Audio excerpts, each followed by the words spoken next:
Welcome to today's show. Today we have an extremely distinguished speaker with us. We'll chat about many things during the course of our discussion. He is Dr. Bhakti Vasudeva Swami. In his another avatar, he is known as His Holiness Bhakti Vasudeva Swami, who is associated with ISKCON, which is International Society for Krishna Consciousness.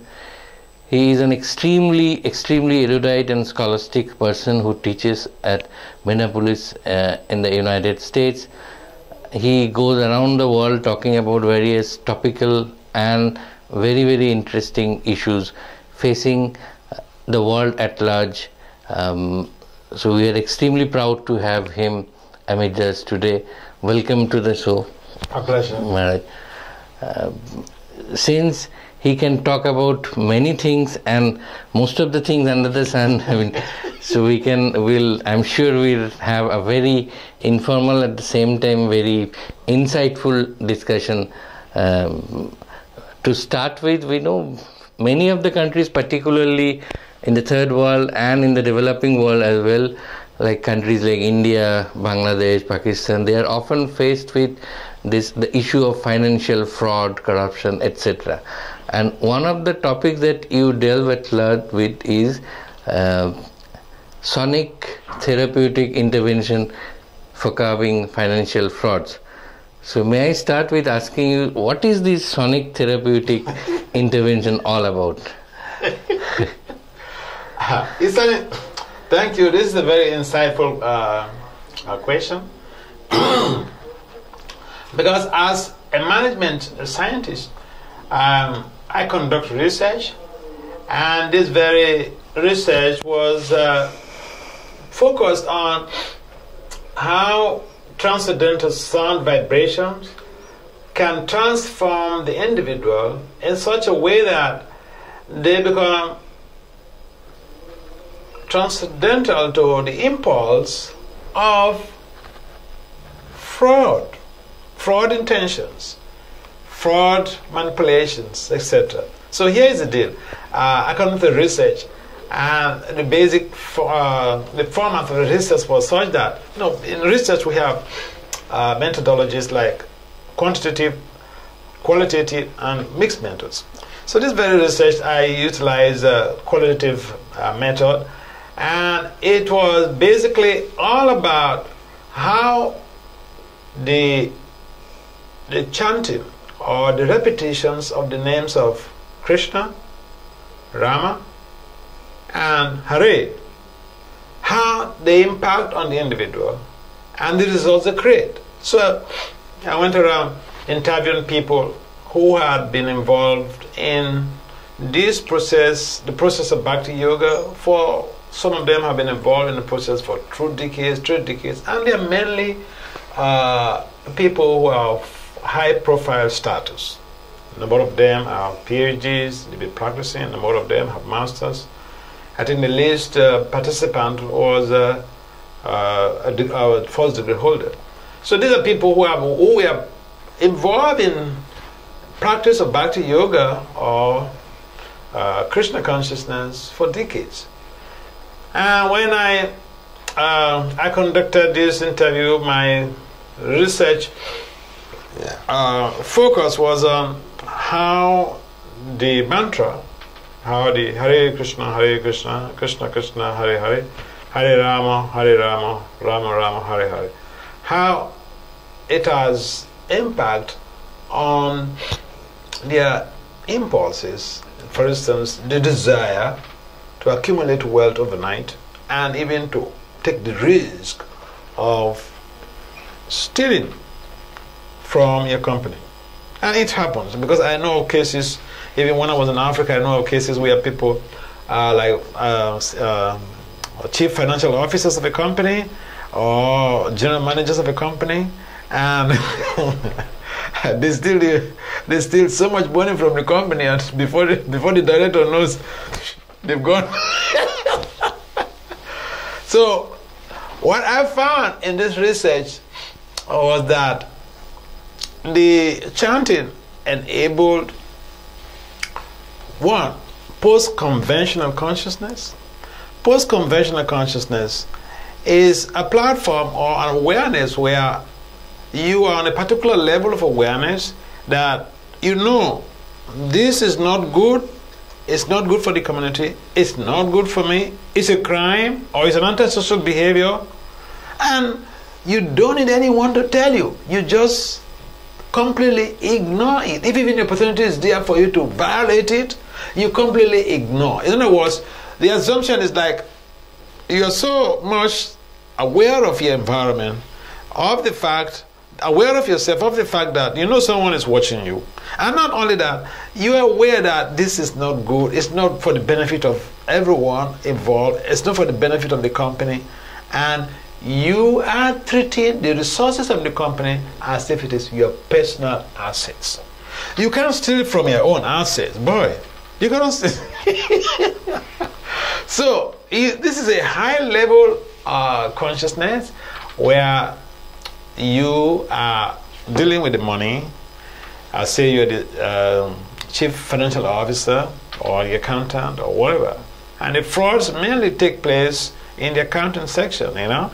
So, but then, in this case, I found that a number of these people who are also working in the finance industry, they had opportunity to defraud their organizations, but they did not. And that level of consciousness, basically, we target to be post-conventional consciousness, because you don't have any. In fact, if people come to that level, there will be no policing system. But unfortunately, strategies to bring people to that level is very rare.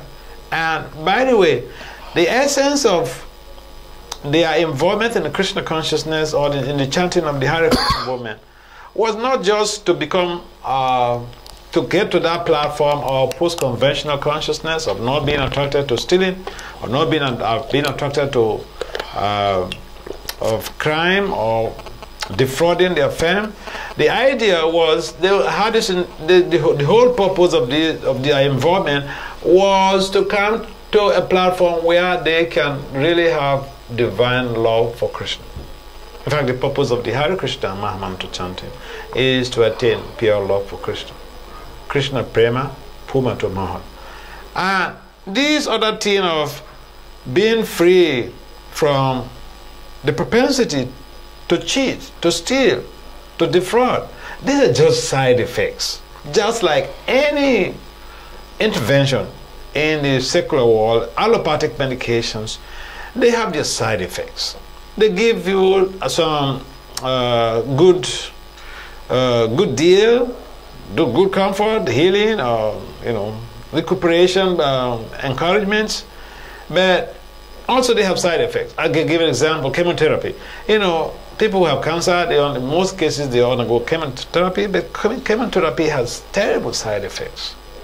So my point is, whether it is an allopathic therapy or it is an Ayurvedic therapy, we do have some side effects. And in this case, this intervention, this Hare Krishna mantra intervention, the side effects are amazing. So this is one of the side effects that post-conventional consciousness, the person is not interested in stealing. He sees the assets as if it's his own and is there to protect them without anyone even worrying about what transpires or someone thinking negatively about it. No, it wasn't there. And then the other thing that came up in the research was that the people who were chanting for so many years, they have that type of awareness of the fact that they are different from this body. Because traditionally we think that we are the bodies, so we see somebody and we evaluate them based on their physical features. But then there's people who have been chanting for years based on this research.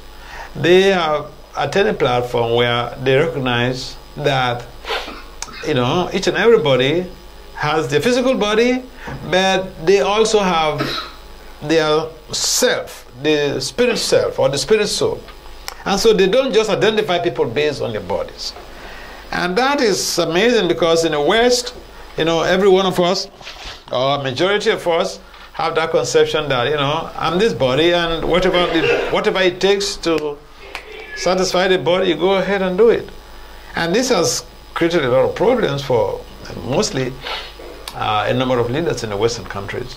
I know that this is the similar problem is all pervasive. Everywhere in the whole world, leaders have this tendency to abuse their position based on misconception that they are these bodies. In other words, these chanters, they transcended that level of identity crisis. Identity crisis is a big thing, because once we misidentify with the body, our thought pattern is completely different.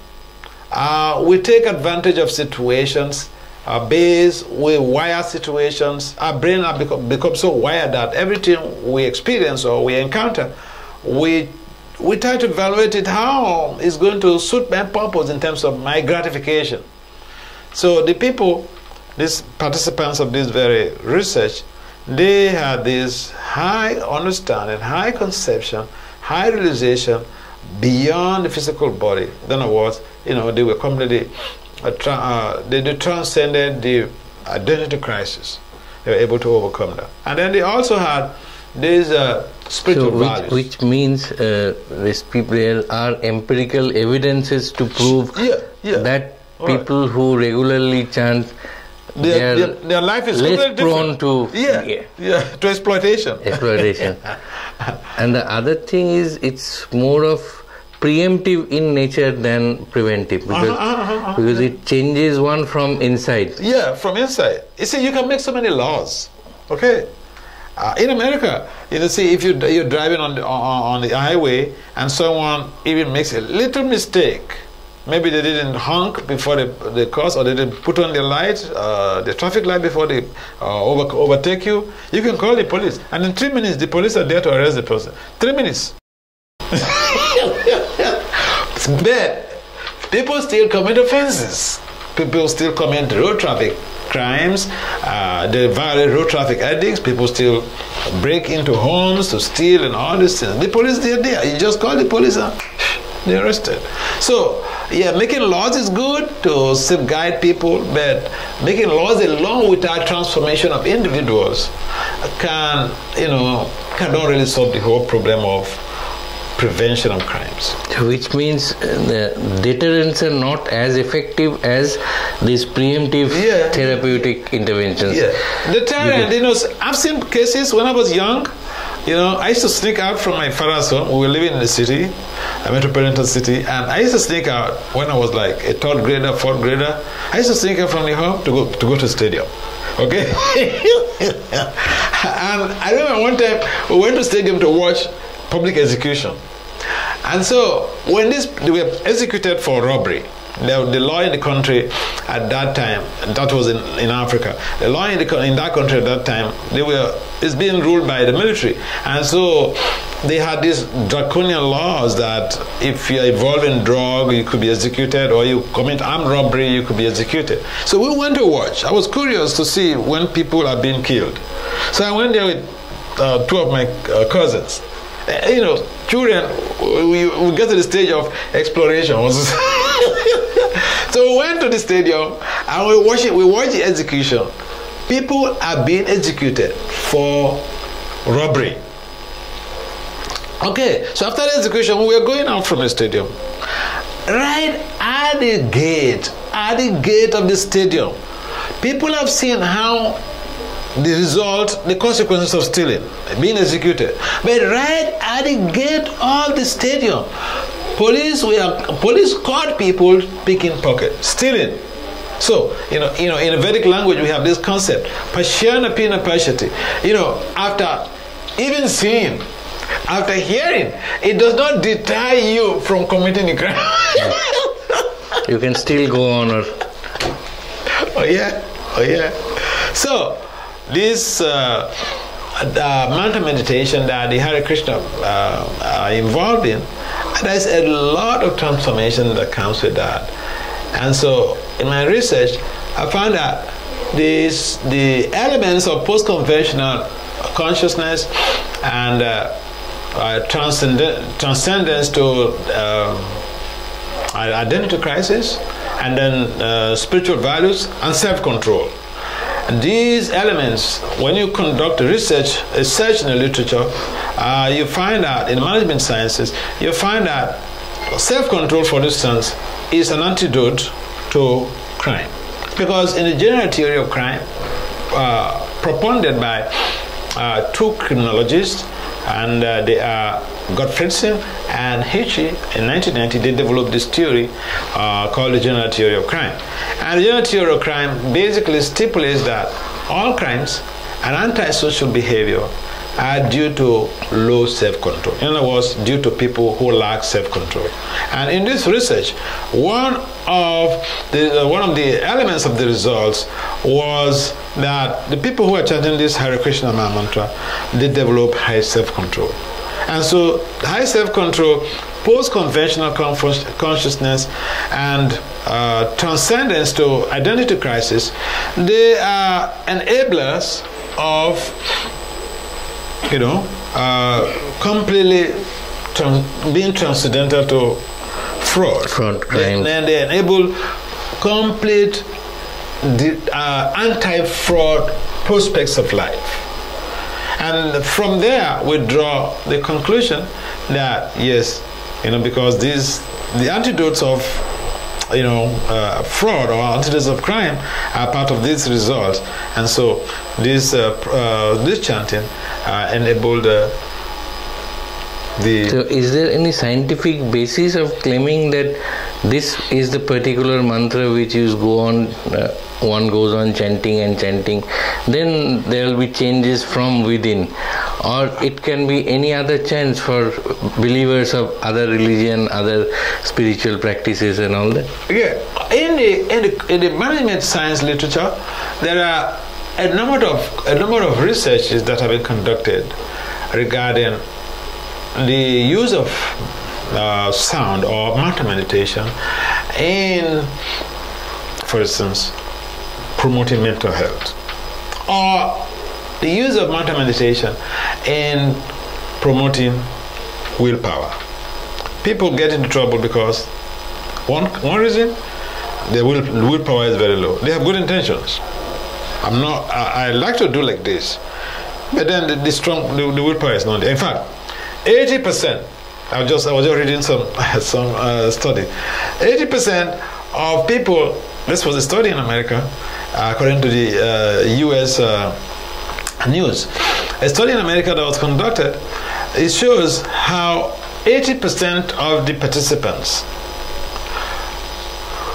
failed to sustain their change initiative. During the New Year Eve, they took a vow, I'm not going to smoke again. But like few weeks elapse, and then they fall back to the smoking. Now this is due to very weak, strong will. Now, one of the research on mantra meditation shows how when people embark on this meditation, they help themselves in the sense that they are, before the meditation, their right prefrontal cortex was mentioned, right dorsolateral prefrontal cortex was mentioned, and after the meditation, that same part of the brain was mentioned, and then they find out that part of the brain which is responsible for willpower expanded. And so the scientists, they come to the conclusion that the meditation help people in developing strong willpower. Besides willpower, there are lots of research that have been conducted regarding the use of this mantra in promoting mental health. For instance, burnout, anxiety, stress, depression. Researchers have conducted different studies, and they came up with a conclusion how this very mantra helps in mitigating the challenges of mental health. So it's not that I'm talking about this man. This is what mantra. This is the mantra I focus. But there are also other mantras that some scholars have conducted research, and they came up with similar results. How it helps, chanting of especially Vedic mantras helps in promoting mental health. Because you find that people who are engaged in this type of supermundane activities, they're very serene, they're very peaceful. If you go and poke them, they will not be reactive, rather they will be proactive. So it shows that their life is completely transformed.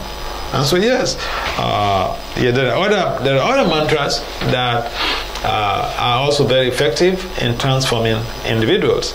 But in the age of Kali, in this 21st century is part of the age of Kali.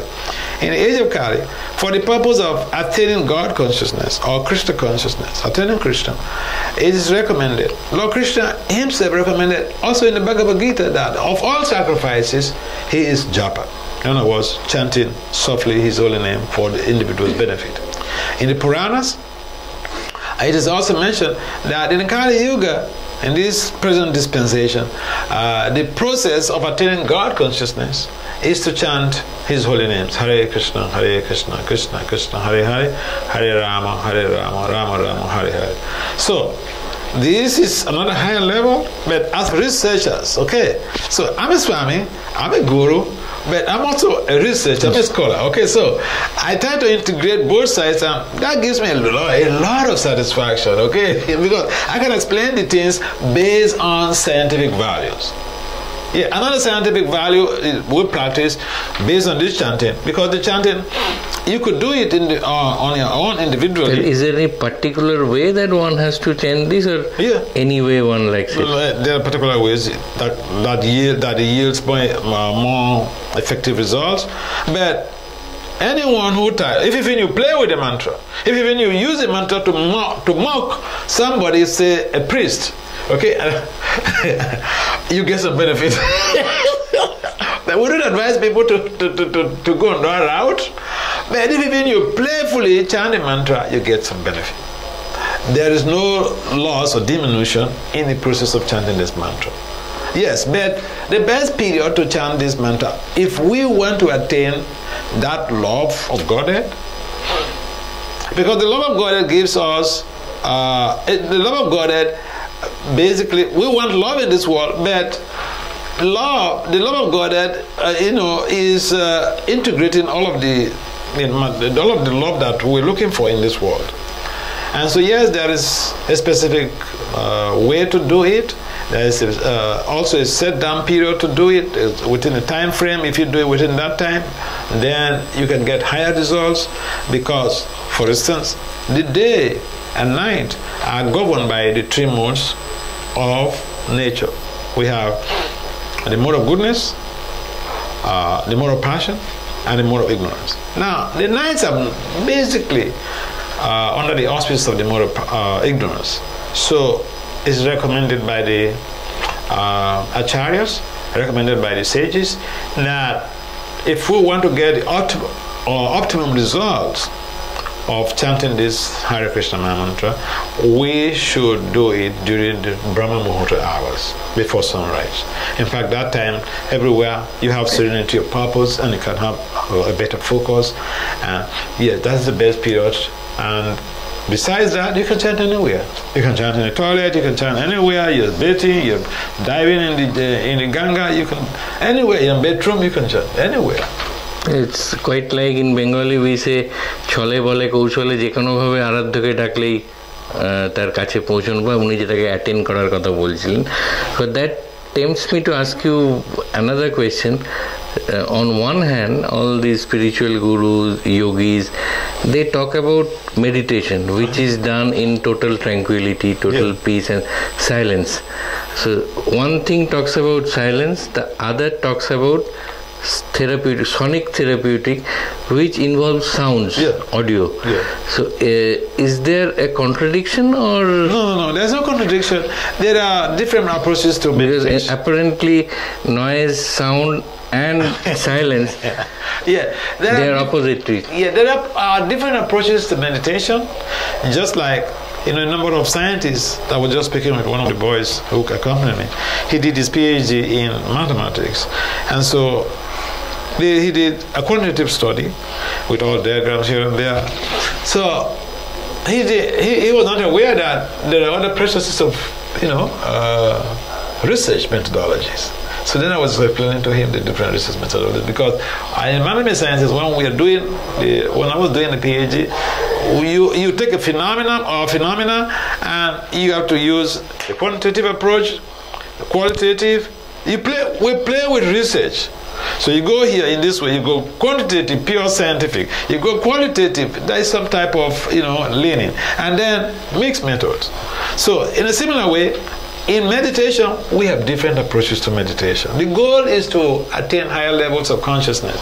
But there are prescribed methodologies that people use or we use, and one of them is mantra meditation. Mantra meditation involves recitation of transcendental sound vibrations. Now, there are some type of meditation that, I've seen that a lot, especially in Western countries and also in India. People sit down and then, they close their eyes and they're thinking about something. But you see, the mind is this is the irony of it. The mind is such that it's always engaged. So you can't say you want to remain silent. Some impulses will trigger into your mind, and therefore it is pertinent to mention that yes, you can also do your meditation silently. For instance, you may do the chanting also silently from within, but it is recommended that you chant out, because then you are able to hear it. It creates a better effective value. The impact is higher. Yeah.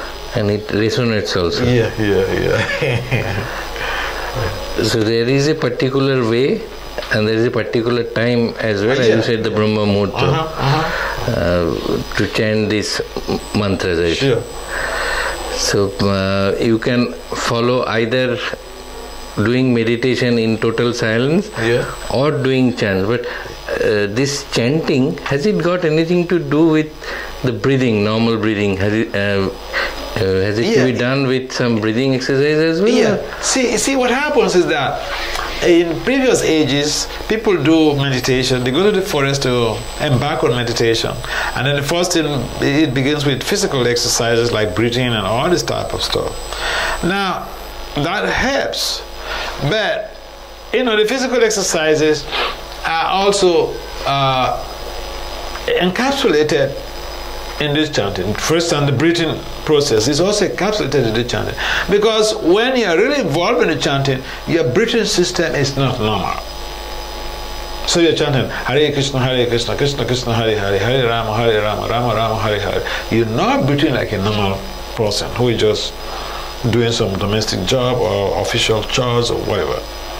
So the breathing is also affected. It goes with the rhythm. The rhythm is different. Yeah. So it changes the breathing pattern also, and that helps you in creating a better focus. Yeah, but then in the prior ages where people do step-by-step meditation, you have to see it in a particular way. You have to use a deer skin or use a kusa, sit on a kusa grass or whatever. Yeah, those exercises are there. But you see, because that systematic approach was when people were living for like thousands of years. I know the case of Subharamuni. He did meditation for like over 50 years, 60-something thousand years. We can't live even up to 100 years. And so this method of meditation is given to us to expedite our process of attaining our ultimate goal, which is Krishna, pure love for Krishna. So yeah, there are different ways to do it, but essentially, in this very yoga, in this very Kali yoga, it is not so demanding, and therefore we can chant anytime, anywhere, any place, but the best times are also prescribed. The best postures are also prescribed. So can this chanting be part of the normal breathing process as well? I mean, you don't have to do it very cautiously or deliberately, but it comes automatically and spontaneously. Yeah, it comes automatically and spontaneously. There are some little endeavor has to be there in terms of focus. The chanting, Prabhupada, our founder of Charya, he emphasized that we should chant and listen to the sound that is coming out from our mouth.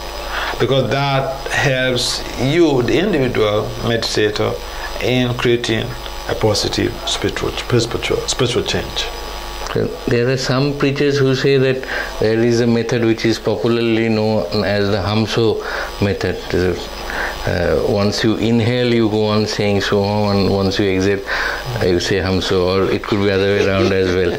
Yeah. So, are these also in some way effective? Or?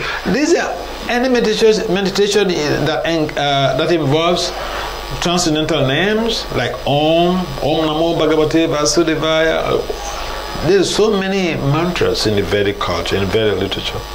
They all give you some results, but if you want to attain the Madhurya Ras or be associated with Madhurya Ras, it is recommended because this mantra is recommended because this mantra is having to do or is encompassing Krishna, Balaram, and Ram, and Radharani, an invocative form of Hare. And so, Radha and Krishna, they are one personality, but physically they are different, but one mind. Because when Krishna wants to have some rasa, he manifests Radha.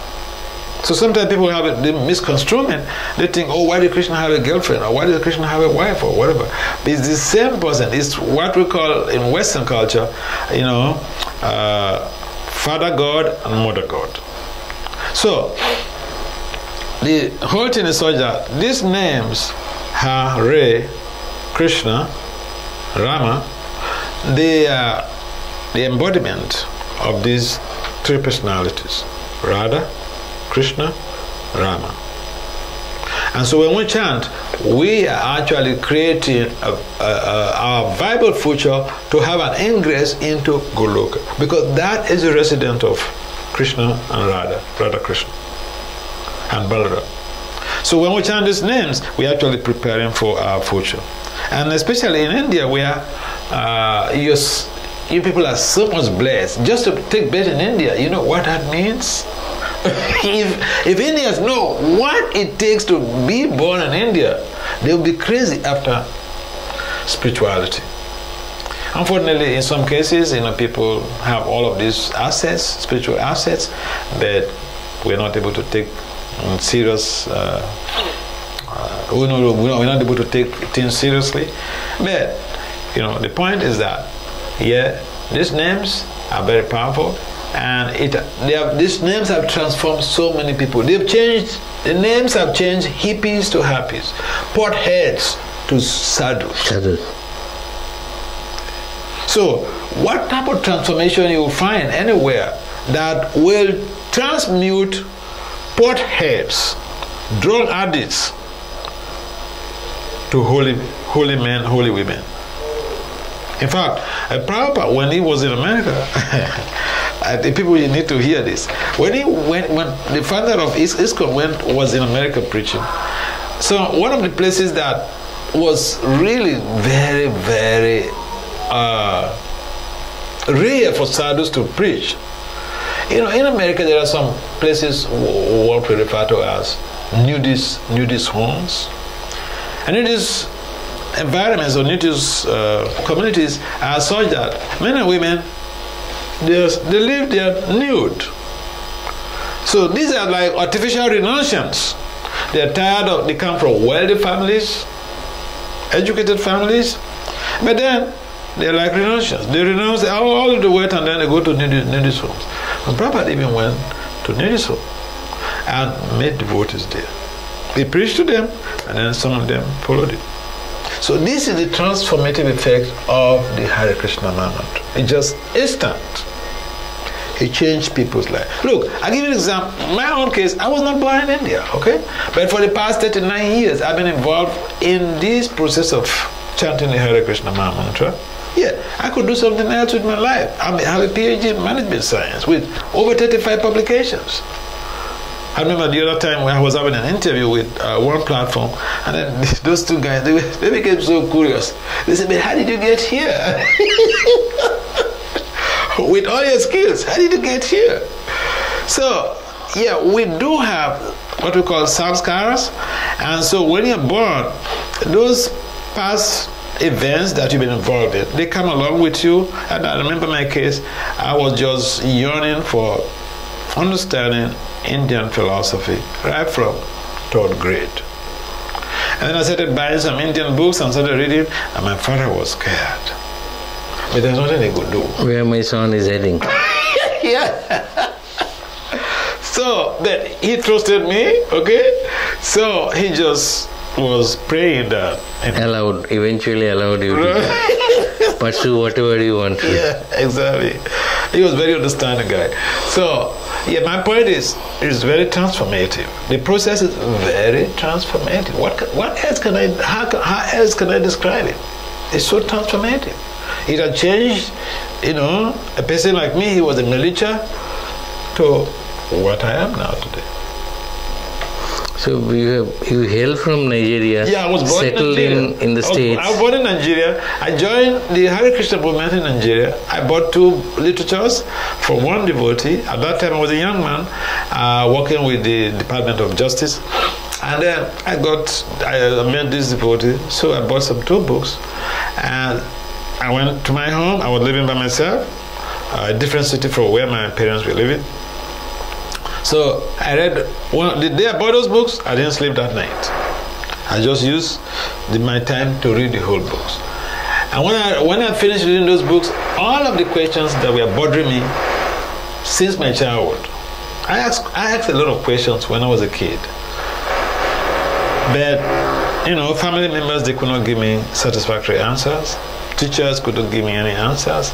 The pastors or priests in my church couldn't give me any answers. But I read those 2 books by Srila Prabhupada, and all the questions that were bugging me were answered.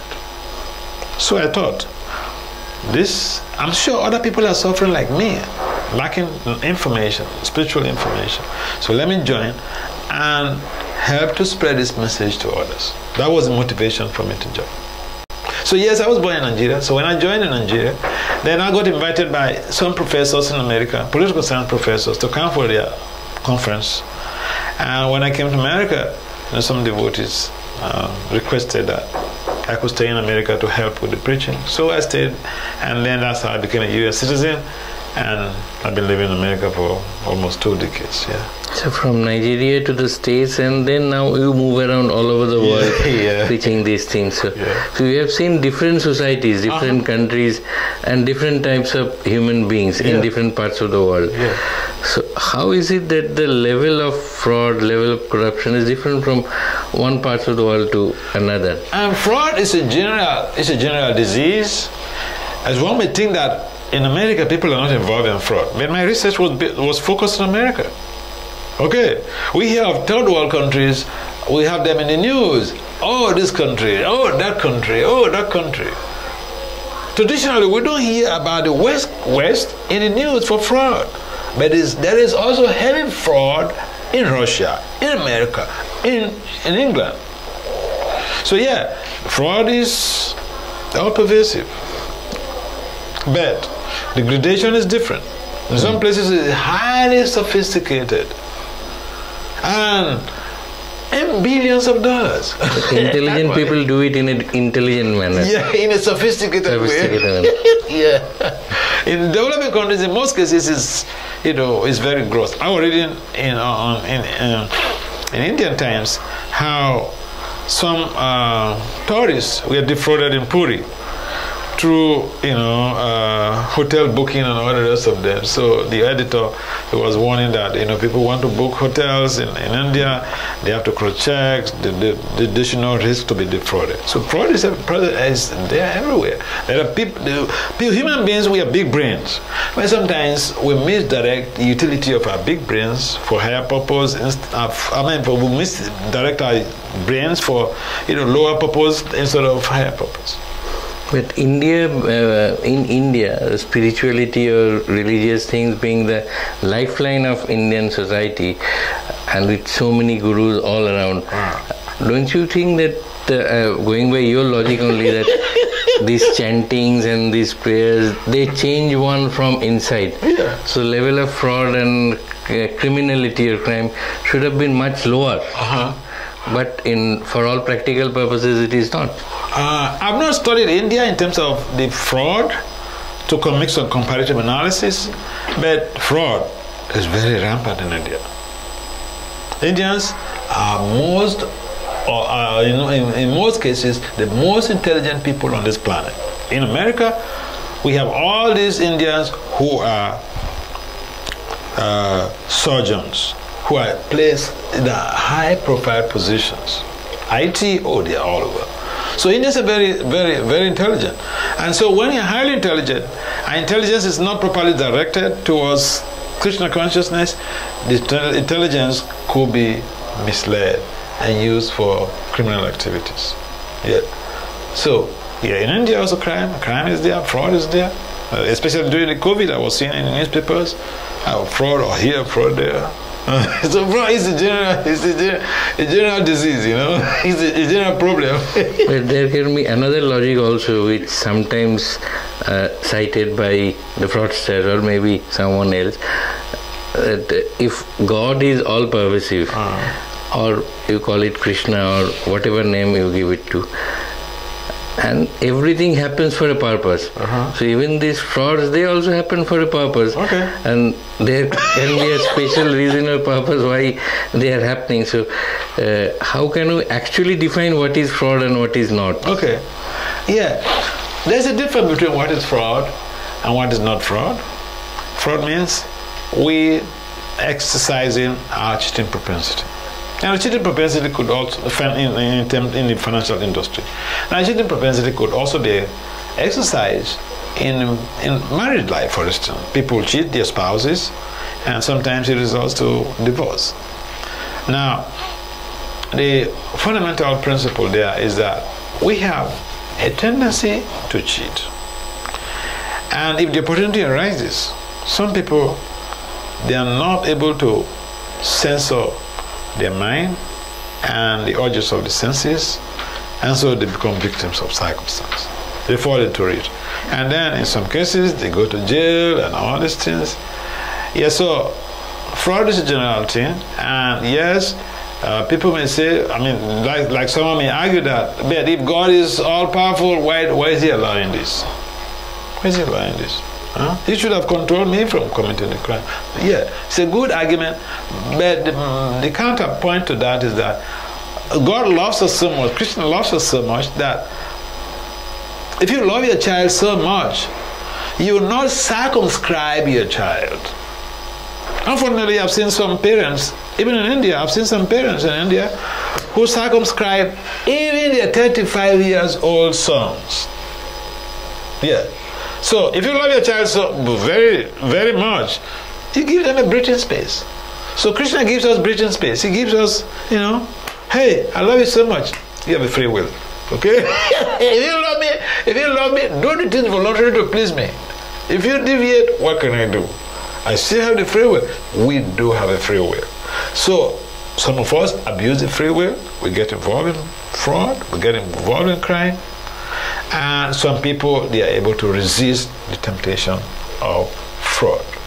So in either way, yes, God is there, he loves us, so he gives us the free will. We can abuse the free will, or we can sustain that free will in a loving relationship with God. Yeah. It's like in a question paper, you have, out of 3, you can answer only 1. So you have 3 options. Yeah. You can pick and choose only one. Yeah. The other thing, we'll get into different interesting topic in the next episode, but just before concluding this one, at the beginning of the discussion you mentioned that deterrent is good, but not always it works the way these preemptive measures do. Yeah. But in one of our two great epics like Ramayana, there is a character called Valmiki who was earlier a robber. Yeah. So when he was in the process of getting transformed, he was asked to chant this Rama mantra. For some reasons, he was not being able to pronounce Rama, Rama, Rama. So he was asked to do Mora, Mora, Mora, which is dead, but the opposite way of pronouncing Rama. So you go on chanting Mora, Mora, Mora, Mora, it actually sounds like Rama, Rama, Rama, Rama, Rama. So sometimes, actually this was a kind of deterrent. He was a robber, whatever sins he had to do, he had already committed. Then this was one of the ways he can get himself transformed. So sometimes deterrent can also work. Yeah, the case of Valmiki, that's a very striking example. And there are also other cases where we find people who have been involved in criminal activities and they're trying to become involved in devotion to the God or to Lord or to Krishna. And there was some story how this pilgrim, he was habituated in stealing, and he's gone to some temples already, and so he was traveling with a group of people, and because of that, that samskara that was there in him, he couldn't control it, he couldn't contain it. So he started picking the bags of some of the co-pilgrims. And then in the morning, the pilgrims, they realized that, where's my bag? Oh, this on the other side. Oh, where's my bag? Oh, it's on the other side. So this guy was just trying to contain himself because he has a little bit of purity from the pilgrim, from the pilgrimage, but that sentiment of propensity to steal was still there. So yeah, when we get involved in some spiritual culture, we may have some sentiments of our bad habits, but with consistent practice, we become purified of all of that. So let's conclude this on this spirited and positive note. Okay. We'll get into more interesting topics later on. Okay. But for the time being, it has been wonderful talking to you. Fascinating, actually, absolutely fascinating. I'm sure we'll have you on many occasions to talk about many other interesting subjects and issues facing the world at large. It's a pleasure. Thank you so much. You're welcome. Thank you.